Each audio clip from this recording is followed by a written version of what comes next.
Bonjour, bienvenue sur la chaîne YouTube Corps Éthique. Je suis Mandoline et aujourd'hui j'ai envie de parler de régulation du système nerveux, de co-régulation du système nerveux. Donc ce sont des thèmes que j'ai abordés de manière plus approfondie au printemps 2020 lors des confinements liés au Covid en France.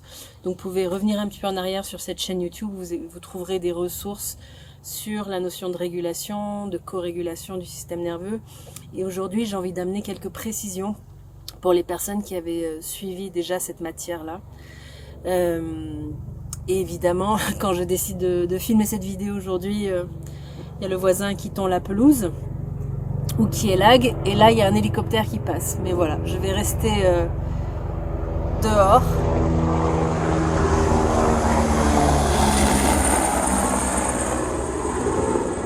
On va laisser passer l'hélico.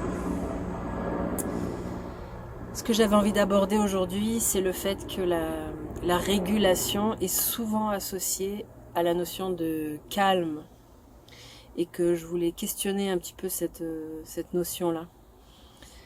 Si mon but, c'est d'être toujours calme ou équanime dans un état de zénitude, dans un désir de calme au niveau de mon système nerveux, donc de paix, peut-être de me sentir à l'aise, et que j'ai l'impression que c'est ça le but, une sorte d'état à atteindre et qui serait stabilisé, et qu'à partir du moment où mon système nerveux est régulé, il atteint un état de stabilité.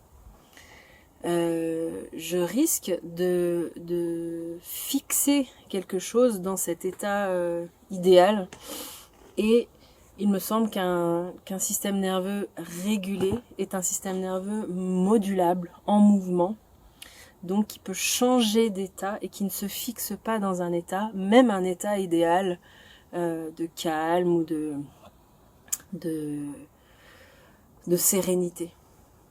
Et si j'ai une réaction dans mon système nerveux qui est la première réaction, la manière dont mon corps va interpréter des informations, cette première réaction, moi j'ai pas la main dessus de manière consciente. Donc ça peut être quelque chose de réactif par rapport à l'environnement, par rapport à quelque chose qui se passe dans mon corps, ça peut être une émotion. Donc imaginons que ce soit de la frustration, une grande tristesse, de l'exaspération, de l'angoisse. Ces états-là apparaissent parce qu'ils font partie de mon humanité et de toute la palette des réactions que je peux vivre dans mon corps, dans mon cœur, en relation à ma vie.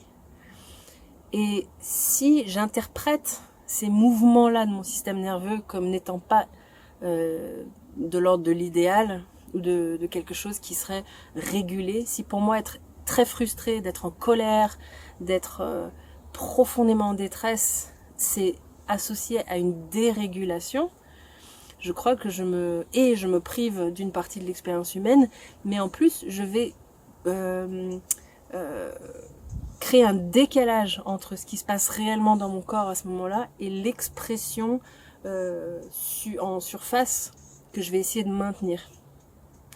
Et en absence de congruence, donc en absence d'un alignement entre la réaction de mon corps et l'expression que je vais essayer de maintenir, quand ça c'est décalé, en fait ça crée quelque chose de l'ordre de la dérégulation.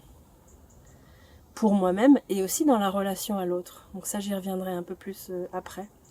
Donc pour moi la régulation c'est pas un état en particulier, c'est pas un état de calme, je suis régulée dans mon système nerveux parce que je suis calme tout le temps. C'est la capacité à trouver une congruence, un alignement entre l'état de mon système nerveux, la conscience que j'en ai, le fait de pouvoir le nommer, et le fait de pouvoir accompagner cet état, être en relation à cet état, amener de la bienveillance envers l'état. Donc ça ne veut pas dire être dans un état de bienveillance constant et fixe, ça veut dire amener de la bienveillance envers l'état, quel qu'il soit, et lui il change. Donc pour moi un autre critère du système nerveux qui est régulé, c'est sa capacité à se moduler, à changer, à expérimenter des variations dans la relation entre le sympathique, le parasympathique, différents états. Donc voilà, une congruence entre l'état et l'expression de l'état, la capacité à être en relation à mon état, le nommer et amener un regard bienveillant sur ce que je suis en train de vivre dans mon corps, dans mes émotions, et la possibilité d'accompagner le mouvement, la transformation et surtout pas la fixité. Surtout pas essayer d'atteindre un état qui serait stable, ou que l'idée que j'ai de la stabilité finalement c'est l'évitement de tout mouvement qui correspond pas à l'image que je me fais de la stabilité. Voilà, ça ce serait déjà pour moi une approche de la régulation du système nerveux et l'implication de ça dans la co-régulation à l'autre, c'est-à-dire comment mon état influence ton état, comment ton état influence mon état.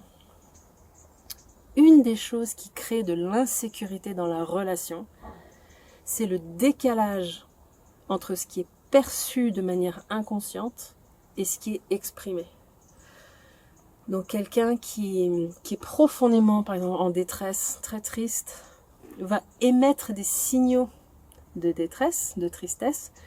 Et si dans la façade, dans l'expression, c'est tout va bien, et une sorte de masque qui propose autre chose, en fait, il va y avoir une double information. En face, quelqu'un qui reçoit cette double information reçoit un décalage, et ce décalage-là est perçu comme étant source de danger. Donc en fait, en essayant de rester calme et d'apparaître sereine, alors qu'en fait, je suis hyper en colère, ou qu'il y a quelque chose qui bouillonne en moi, que je suis exaspérée, que je suis au bout du rouleau, ou toute autre forme autre que de la sérénité, de la zénitude constante et stable, je suis en train d'émettre une double information constante qui n'est pas rassurante pour la personne en face. Donc être calme et sereine n'est pas source de co-régulation pour quelqu'un. C'est être congruente, de pouvoir nommer ce qui m'arrive, qui va en fait rassurer la personne en face. Donc en exemple, vous avez peut-être fait l'expérience vous connaissez peut-être la différence en tout cas entre des personnes qui paraissent très calmes et en fait avec qui on n'est pas complètement à l'aise. Et d'autres personnes qui paraissent très calmes avec qui il y a tout qui se pose et qui se détend et on sent qu'on peut vraiment se sentir en sécurité auprès de cette personne-là. C'est pas le même calme. Donc vous pouvez expérimenter pour vous. J'ai des exemples dans ma vie de personnes qui paraissent très très sereines et avec qui je n'arrive pas à me poser. Notamment parce que à chaque fois que je suis en relation à ces personnes-là, elles sont toujours sur le même mode. Et que pour moi, ce n'est pas rassurant de rencontrer quelqu'un qui est toujours calme et souriant. C'est pas ça qui va me rassurer. Ce qui va me rassurer et me permettre de me poser dans mon système nerveux, c'est une personne qui peut nommer ses mouvements, rester en relation à ses propres mouvements internes et s'accompagner elle-même vers de la transformation d'état. Voilà. Donc à explorer en tout cas, que la régulation ne ressemble pas toujours à du calme ou à de la sérénité stable et constante.